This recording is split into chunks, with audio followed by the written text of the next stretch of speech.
Hi, everyone. We're just going to give people a few minutes to get here before we get this going.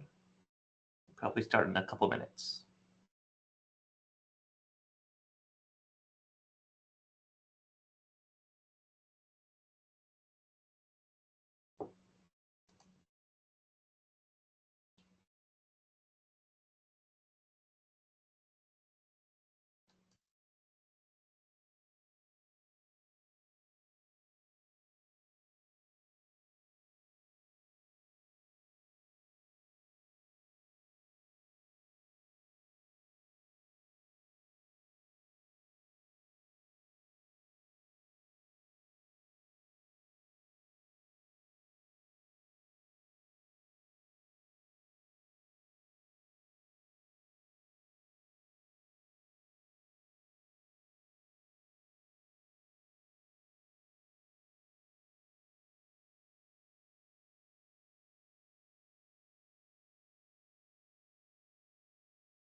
Looks like people are slowly rolling in, so maybe 5 past, we'll get this going.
Okay, why don't we get this party started?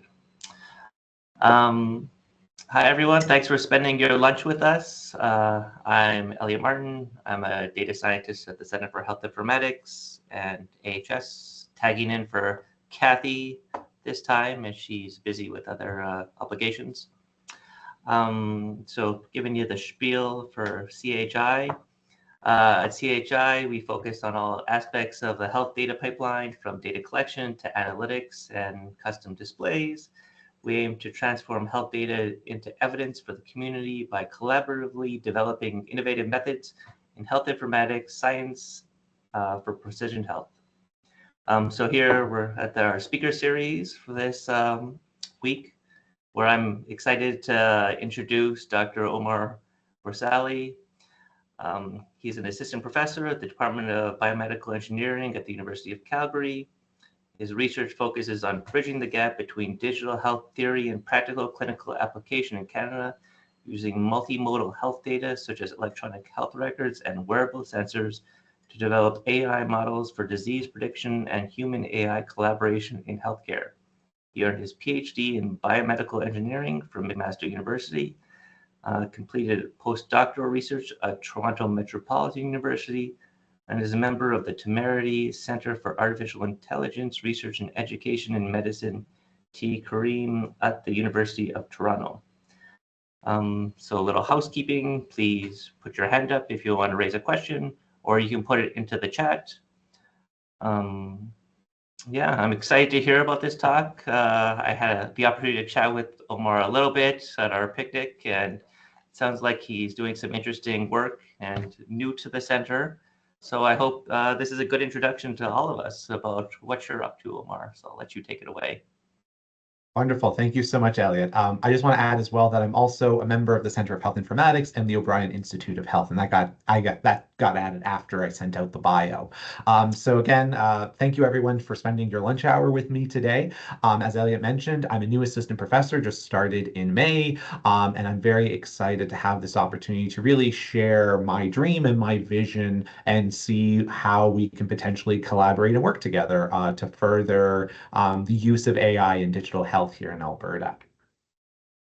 All right, so let's see. So we know that there are a lot of challenges facing our healthcare system. We have a growing population, it's aging, and we're not building hospitals fast enough or training the people that we need in order to help deal with these two problems. One of the ways that Alberta Health is working to solve this problem is through a learning healthcare system. And so the idea of this system is to constantly improve health quality by combining data, evidence, and practice. There's a very well-known statistic that says it takes 17 years for new biomedical data to get used in the system, and the learning health system that Alberta Health Services is working on is to address that and make it much more faster. Now, it's not surprising that with all of this talk of AI, that we know that AI is going to have something to do in this learning healthcare system, from data, evidence, practice, as well as research. And my research has spanned all three of these areas, but it's followed what everyone in machine learning does. If you've done any machine learning, you know this very popular pipeline of we need to collect the data, we need to analyze it, and then we need to deploy it and have it actually do something. And so my research has covered curating my own healthcare data sets. This was work that I did in Hamilton, Ontario with Hamilton Health Sciences, which really makes me appreciate the Center of Health Informatics, because they've taken on the lion's share doing that work here, and that's one of the reasons that I've come to Alberta. I've also done work developing temporally embedded deep learning models, and then working to lay the groundwork for investigating human AI partnerships. And throughout all of this, throughout all of my time doing this research, I keep running into this long-term challenge, and that is that AI is a model it's static. If we collect data from our patients, we then go ahead and train an AI model and deploy it. Once a doctor makes a decision and impacts a patient's health, that data is not actually used to retrain our models. The model is only being used on the data that was originally collected. And so there's no actual loop here. To address this and to really help Alberta Health Services make their learning healthcare system, my research vision is to create a lifelong machine learning healthcare system. And so this is to create an AI infrastructure that allows these AI models to iteratively improve their performance. So we've done all of this work to train the model, we deploy it in a hospital. Can we now collect new data, analyze that data, retrain our models, and redeploy them? And this is a lot of challenges that need to be encountered in order to make this work. One thing I want to say is that one reason that this lifelong machine learning is a very interesting problem in the healthcare system is that in private industry, we can hire a suite of experts like Elliot and myself. We can have them work every day. We can update the models every day if we choose. But in the healthcare system, we don't have those resources. Any money that's being spent on hiring an AI expert could be sent to hire a nurse or a health professional. And so creating these types of automated, iterative, lifelong learning systems is absolutely essential to make AI work in the healthcare space. So how do we go about actually doing that? So rather than using this framework, which was actually, I found it from the O'Brien's website, I actually prefer using this framework to discuss developing a learning healthcare system. So rather than talking about data, knowledge, and practice as independent entities, they're connected. We are creating, if we start off with P2D, we have performance that becomes data. That data then becomes knowledge, and then knowledge becomes performance. And it's in that transition where we run into a lot of really interesting research challenges. One thing, though, that I want to emphasize is that all of this is in service of healthcare professionals. Whatever your healthcare problem of interest, whether that's cancer prediction, healthcare optimization, mental health, cardiovascular health, those are all things that this type of lifelong learning can and will be useful for. And so I'm excited to have the opportunity to work with you to help and solve those problems while using that to pursue trying to solve these engineering problems. So we've got to start somewhere in this infinite loop. So let's just talk, we'll start with performance to data, then go to data to knowledge, then knowledge to performance. And then actually at the end of my talk, we'll briefly come back to performance to data to really feed how this is an iterative process. So when we talk about healthcare records, there's really some very interesting properties that we have to keep in mind of before we start trying to model them. Because if we don't understand the properties of what we're trying to model, whether we use those models, they may not work as well as we want them to. So I want to talk about three properties. So the first one is that healthcare records are temporal. They represent multiple observations of a patient's health over time. Unlike other areas such as text analysis, the elapsed time between these visits are completely irregular, and that contains very useful information in trying to determine someone's health. And our ultimate goal is that we would like to use patients' past diagnosis in order to predict future outcomes and in the long term, create patient trajectory profiles to aid with clinical decision support. But really, the takeaway from this slide is they're temporal, they're irregular, they're heterogeneous. And that has impacts on the models I'm going to be talking about in the next few minutes.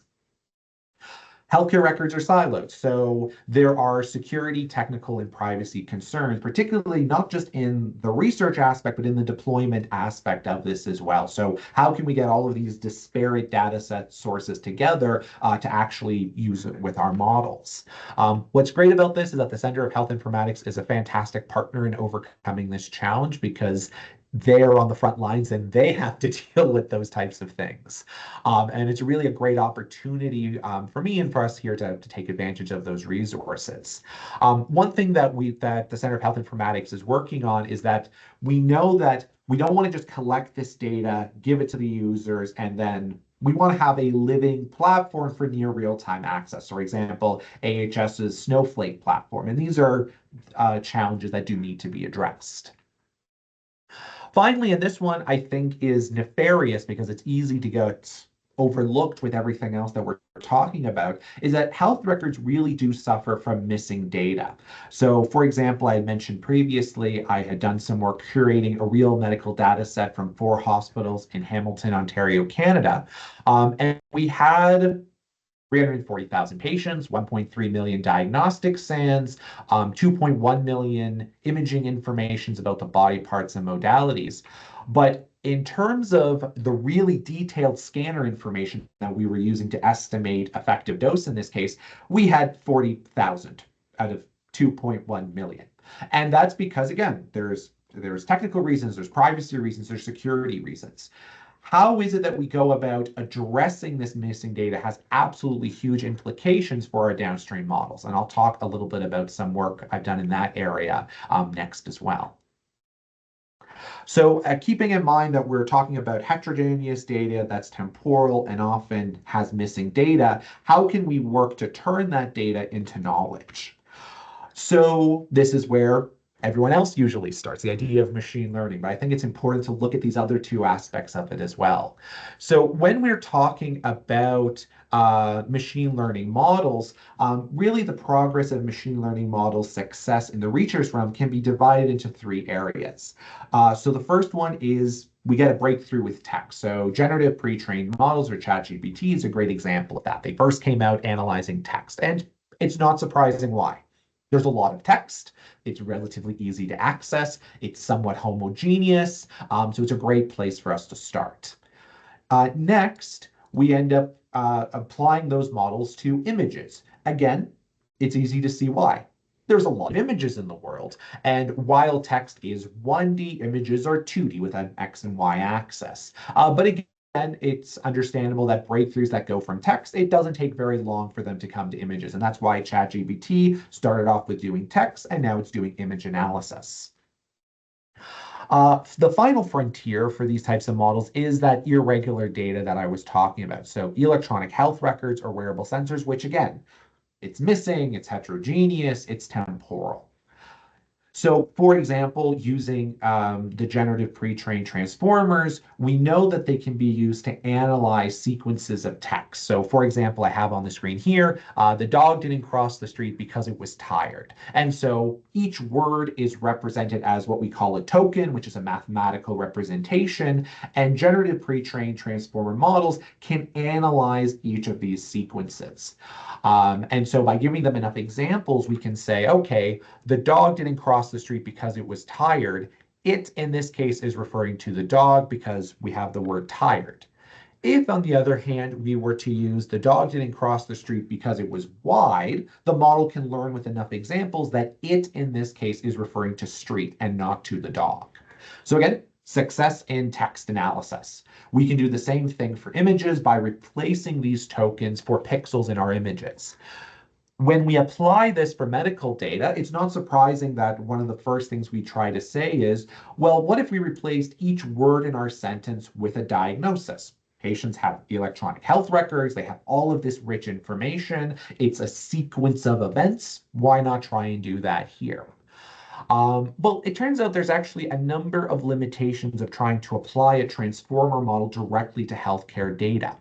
So the first one is that a GPT model predicts each token in the sequence one after another, which, as you can see here, is actually not what I'm interested in doing. I don't want to know what a doctor is going to diagnose a patient with 2 milliseconds after they've done the primary diagnosis. I'm interested in the future. What about the next minute, next week, next month, next year, for example? The other thing is that it's trying to predict absolutely everything. Again, that's not something that I'm interested in. I want to know what is the thing that's going to come, what's the big problem that's coming down the pipeline. Maybe if you're in cancer, you're interested in cancer diagnosis, cardiac disease, for example. And these models are not designed to do that because they'll try and predict everything in a patient's electronic health record.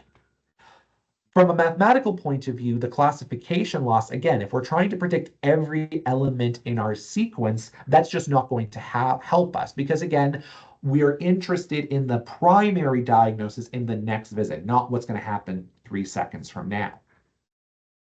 So to address these limitations, I extended the transformer model, and I called it the decoder transformer for temporally embedded health records encoding. And so what this did, we did 3 things. So first thing, rather than analyzing each element individually, we taught the model what does a visit mean. And a visit in our case means that there is a embedding that represents all of the diagnoses that occurred in that visit, as well as a delta times that tells the model this is how long it's been since the last visit. Next thing we did was we predicted only the primary diagnosis. So I'm going to say, using all of the patient's historical data, what is the next primary diagnosis going to be for the visit? And the important thing is that we can change this to predict anything that's in an electronic health record. For this particular case, we were interested in primary diagnosis. From a mathematical point of view, we also updated the classification loss that rather than having the model focus on predicting everything in the medical health record, we wanted to focus on the primary diagnosis, since that was our research focus at the time. So How did we do? So we compared this with existing models. At the time, Medford was the state-of-the-art model, and it had about 40% accuracy on a real Canadian data set. So this is all tested on real Canadian data. Our model happily performed better. We achieved about 78% accuracy. And where the Medford model was focusing only on the most common diagnosis, our model was actually pretty consistent against all primary diagnosis. One advantage that we had with our model was that because we were predicting the primary diagnosis of each visit, we did not treat, it was not a matter of saying we had one patient record. Each visit actually served as an example for our training model. So we could say, let's use visit 1 to predict visit 2. Let's use visit 1 and visit 2 to predict visit 3, and then visit 1, 2, and 3 to predict visit 4. So we actually increased our training set size compared to what existing models at the time were doing. And this model is only the beginning. So what's really cool about this is that by taking advantage of the attention mechanism, that tool that allows us to know the dog crossed the road because it was tired. We know that it is referring to the dog. We can apply this for healthcare as well. So we can visualize our model to learn what is the relationships that our updated temporal model is learning. We can use it to predict the elapsed time between events, and ultimately use that to predict disease trajectories. And the thing that I really am interested in doing is to start using this model to predict the impact of clinical decisions. So to say, okay, if we have a primary diagnosis, if we decide to take this action, how does that impact our entire model's trajectory? Otherwise, if we were to take a different decision, how would that have an impact on it? So if there's anyone interested in collaborating and in using this model, one opportunity that's available is CIHR's Beyond Treatment, which is focusing on understanding risks of late and long-term toxicities from cancer care. And that builds on my experience building these temporal machine learning models. So I mentioned and spent a lot of time talking about the temporal model, but what about that idea of missing data? I kind of jumped over that.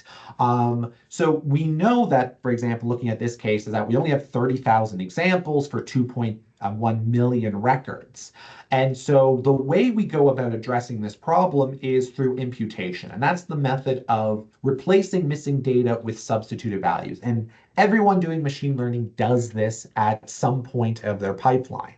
But how we go about measuring our imputation is actually very important because they introduce their own levels of uncertainty. And what is the impact of this uncertainty? Well, one of the things that I investigated was to say, okay, if we have a classification problem like you see here on the screen, what if we were to change the imputation? So we've decided to do an imputation in some way. How wrong were we? What would be the impact of changing it just by a small amount?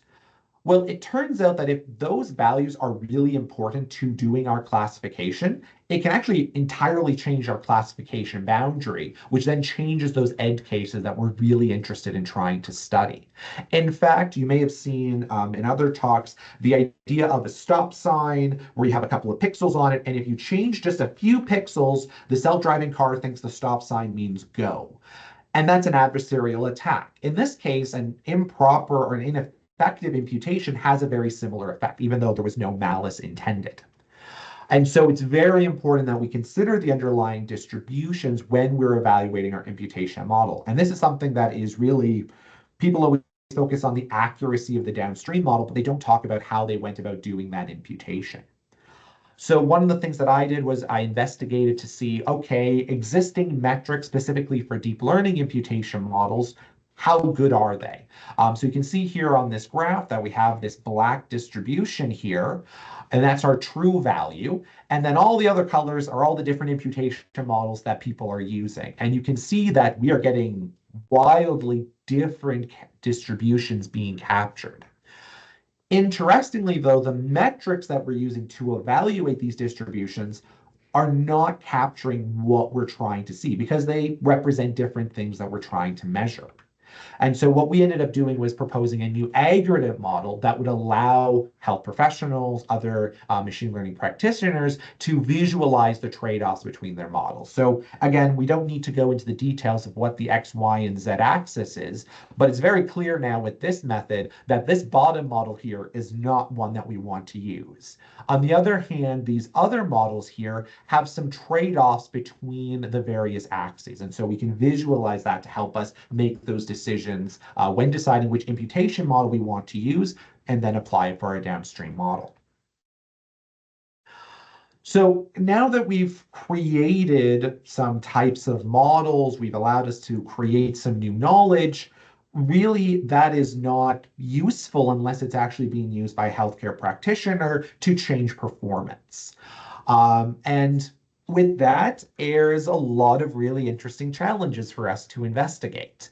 So one of the things I want to talk about is that this is an area referred to as implementation research, and it's distinct from clinical validation. So my research goal is not, I would love to develop a model that has clinical validation properties, but even if we do validate that it has a clinical aspect that's useful, we still need to study implementation research, which investigates the use of AI in healthcare rather than the impact of AI on health outcomes. And we also refer to this as last mile or research to practice gaps.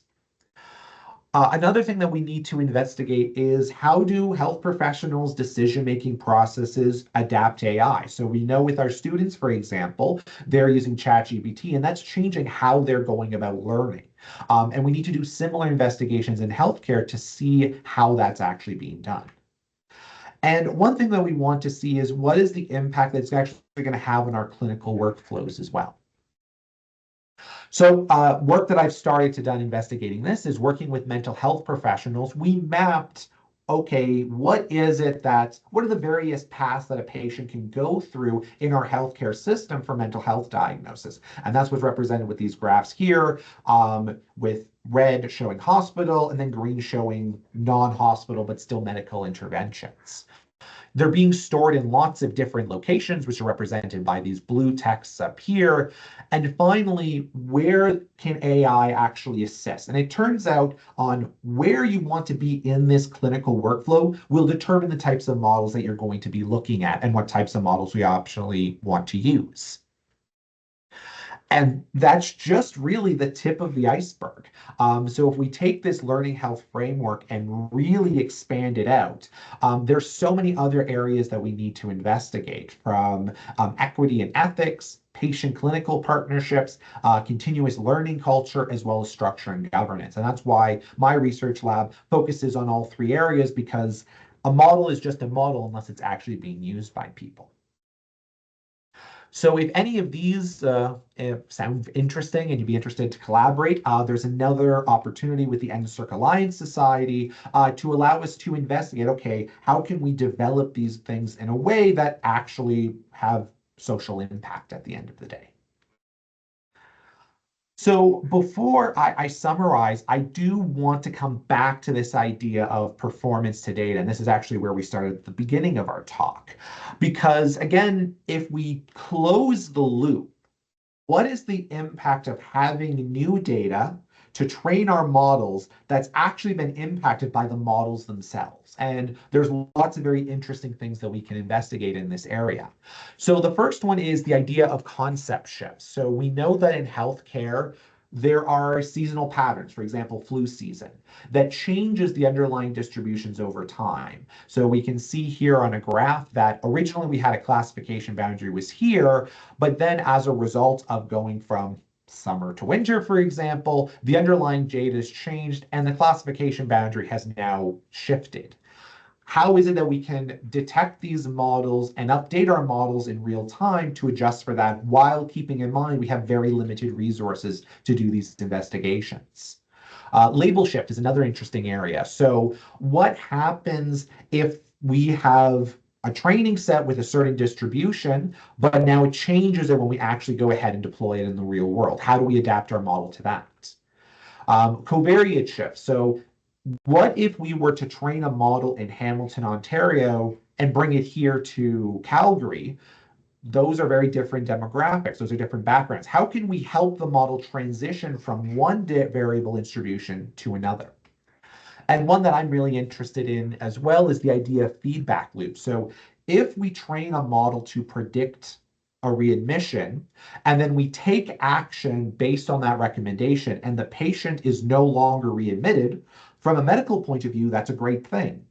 On the other hand, though, the machine learning model would say, oh, I'm wrong. This person didn't get readmitted. So the next person that comes in, I'm not going to say they're a high priority. And they're a victim of their own success in that case. How do we go about trying to address those problems as well? So again, if you're interested in collaborating with me to investigate these problems, there's a great pan-Canadian network actually that's focusing on learning health systems to try and investigate these types of problems. So in conclusion, I've talked about the need for having machine learning in a learning healthcare system. I've talked about the first steps that I've made to implement those systems, focusing on temporal models, investigating missing data and its impact on our models. And really, to develop this model, or this system rather, I think there's three things that we need to do. We need to develop this lifelong learning system. We need to investigate how it adapts to new data and feedback, and we need to investigate new human AI partnerships. Once again, my name is Omar Boursalie. I really want to thank everyone for attending my talk today. I hope you enjoyed your lunch. And I also want to acknowledge everyone that's given me the opportunity to really have the opportunity to explore this new area. I'm happy to answer any questions. And if anyone's interested in collaborating, I'd love to go for coffee sometime. Thank you very much. Thanks so much for that talk. That was great. If anyone has any questions, feel free to raise your hand in the chat or put in something in. So Roger, I see one question right away, so why don't you go for it? You can unmute yourself. Yes, thanks, Elliot. Thank you, Omar. Enjoy your this presentation today. I'm a medical oncologist here in Calgary, and I just had a question about the model. Do you think it can be used to, let's say, predict treatment success, that sort of thing, based on your type of work? I mean, So, you're looking to look into that advancing cancer survivorship grant, but that's more long term. But let's say, a common scenario we run across is, do we choose treatment X or treatment Y? And sometimes it's hard to know which is going to work better. Obviously, there's lots of factors involved. This sort of reiterative learning process, do you think it has applications there? Absolutely. So one of the things that's really, so my dream for these types of temporal models is it's been prospective up until this point, but it's absolutely enabling us. We've seen with ChatGPT, for example, where we can generate a process to say, okay, this is the next word, this is the next word, this is the next word. So there's absolutely no reason that we can't apply that for these types of temporal models as well. The interesting question is that you said is how do we judge success? And that is really a two-parter question. So we need to have these trajectory mappings. That's absolutely essential, I'd love to talk with you more about how to do that. The other thing that we want to talk about is how is it that we define success? So can we say then, okay, with a large enough data set, we have different people that have undergone, with similar profiles that have undergone different treatment plans. We can then say, okay, using these models, we can use transformer models to identify, okay, these are patients that are similar, that should have had the similar plans, they didn't, and where did they end up going? And how can we define whether that's successful or not? So when a new patient comes in, we can say, look, if you go this patient down this treatment route, it's similar to another patient. This is what may happen. Similarly for 2 or 3 or even however many treatment plans that you want. So absolutely, it would just require us being able to see, ideally we'd like to extract that information directly from the healthcare records. If not, we can work with yourself and other healthcare professionals to help us optimize for those types of things. But yeah, I would love to talk more about that. And I guess thanks for that, Omar. And I guess on a related note, I guess with the idea of sort of synthetic data, can that come into play when you're looking at your line of research? Oh, I'm so glad.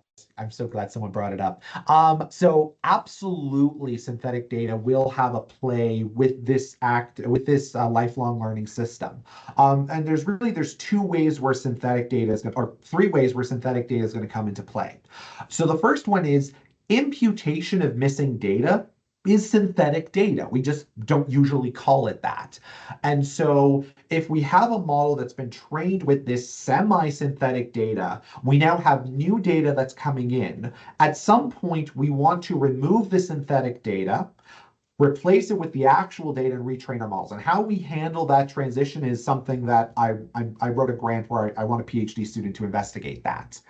The second area where synthetic data is going to come into play is if we, like, as I mentioned before, if we're going to have a model that's deployed, let's say Boston, they have the mimic data set, very famous, very well-known data set. If we want to apply it here, there's going to be a bridge where we don't have enough data of our own and we're depending on the Boston data. Synthetic data allows us to bridge that gap to say, look, we want to transition us from the mimic data set to our now Alberta data set, and synthetic data will absolutely have a role there. The final area where synthetic data is going to have a play is, for example, let's say we switch from ICD-10 to ICD-11. The minute we do that, all of our models are going to break because they're not designed for those codes. We're going to introduce new codes, for example, when COVID came out. And so synthetic data, again, will play a role there for allowing us to say, okay, we don't have enough data to make decisions now, but we can use synthetic data to help bridge that gap. And that's three different areas that I would love to explore, any or all of them. But I hope that answers your question. That's great. Thank you, Omar. James, do you have a question? Yeah. Hi, Omar. How are you doing? Fantastic talk. Really, really inspiring, and lots of ideas that I'd love to talk to you about. One of the things I just wanted to ask you about is data pre-processing for the tabular data coming from the electronic health record for optimizing, especially for your longitudinal data models. Do you feel that there's an optimal format for transforming the data into different structured ontologies like OMOP, or is it FHIR? What do you think is the right destination for us as far as building out our data models so that they're maximally applicable and valuable to the type of work that you're doing? Do I think there's an optimal technique? Yes, I don't know what it is I don't know. That's part of the fun of it. But I think what's great about your question is that I think it really highlights why we need people that are doing machine learning research, not just to be in their labs, but they need to be part of the discussion with the hospitals when they're building the infrastructure for this. Because too often, us as we're just pure academics, we're just going to say, okay, we take this as is, and we're not going to have any say in it. But we've seen, for example, with the FHIR standard, like there are even DICOM, there are ways for researchers to get involved to define mechanisms to say, like, look, if you do it this way, it works well for a human to read, but it doesn't. I can't use this in my models at the end of the day. And one of the things I want to get involved in is more on the data pipeline side to try and answer those questions. Really, as long as this format that we're doing is in a tabular format that allows us to be converted, we can design a pre-processing pipeline to do that. The challenge is, of course, that many times we store things in our healthcare records as, we took a fax, we scanned it, and then we stored it in the system. And at that point, I really can't use it. So as long as it's in a tabular form, we can do something with it. But I'd love to talk with you more about that. Okay, great. Thanks, Omar.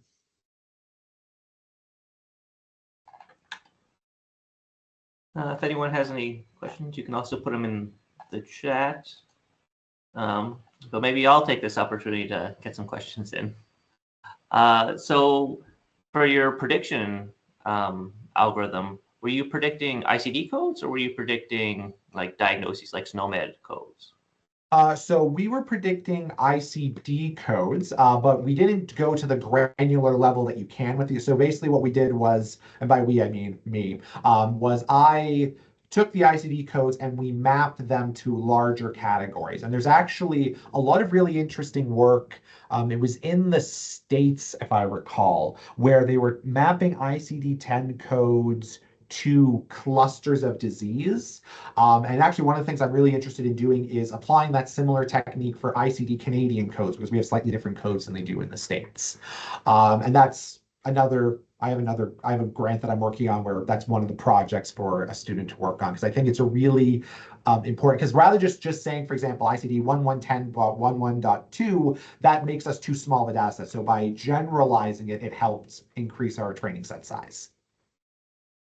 But you weren't going to the chapter level, so it's not just... No. So we didn't go as big as the chapter level, Yeah. because that's going too far the other way. I think we did investigate some of doing that, but it was because there's different types of cancers, for example, different types of heart diseases. So one of the things I want to do is to move away from just using ICD codes are absolutely essential, but to map it in a way that's more representative, because there are ICD-10 codes in different chapters that are related to each other. And so that's important to capture as well.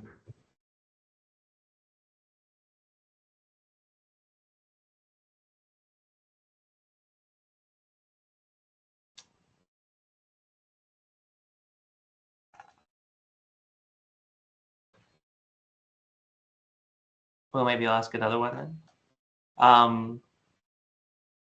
Were you trying to predict the distance at all between outcomes? So I know you have your delta T there. Mm-hmm. Did you manage to predict, that at all? So that's where my research starts and my lab begins. So my model is able to incorporate temporal data into the prediction, but I can say, for example, you're at a higher risk of your next visit of having heart disease. What the model can't say right now is when is that going to happen, and that's the next step for my lab. And what's nice about that is there's two ideas I have for implementing that. So the first one is just trying and predict when is the next thing going to happen. We treat that as an outcome. There's also very interesting models, probabilistic models that are used in math and statistics that actually try and answer that question. So I want to investigate combining that with my model to improve its performance as well. And that's actually, just to jump back to this slide here, that's what's so great. I've had the opportunity to talk with a lot of health professionals over the last few months, and I realized I'm a methods guy. My job, a lot of people in healthcare are disease specific. I like using these models to help professionals solve real problems. And so whatever health problem you're investigating, I'm happy to talk about that, because this idea of how do we embed temporal time into these models can be applicable to lots of diseases as well. And so I'm happy to investigate and discuss that more. So yes, you caught me. That's how I got, it was one of the ways I got hired by the university. It was like, I've done this, let's do this together. So that's the next step. That's an interesting problem. We're also working on readmission times and things like that. So I think it's very applicable to all that we're doing. Yeah, happy to talk more. Anyone else? I don't dominate picking Omar's brain for the next 15 minutes, or we can just end it early. Hopefully people don't just start work. They hopefully have a chance to enjoy a little bit longer of their lunchtime. Yes, exactly. Well, hopefully we get a chance to see you around the CHI more and pick your brain when you're around. And with that, unless there's any more burning questions, I think we'll let people enjoy the rest of their lunch. Absolutely. Thank you so much for attending, everyone. And I look forward to meeting you all in person someday. Well, thanks again, Omar, and thanks everyone for coming. Thank you.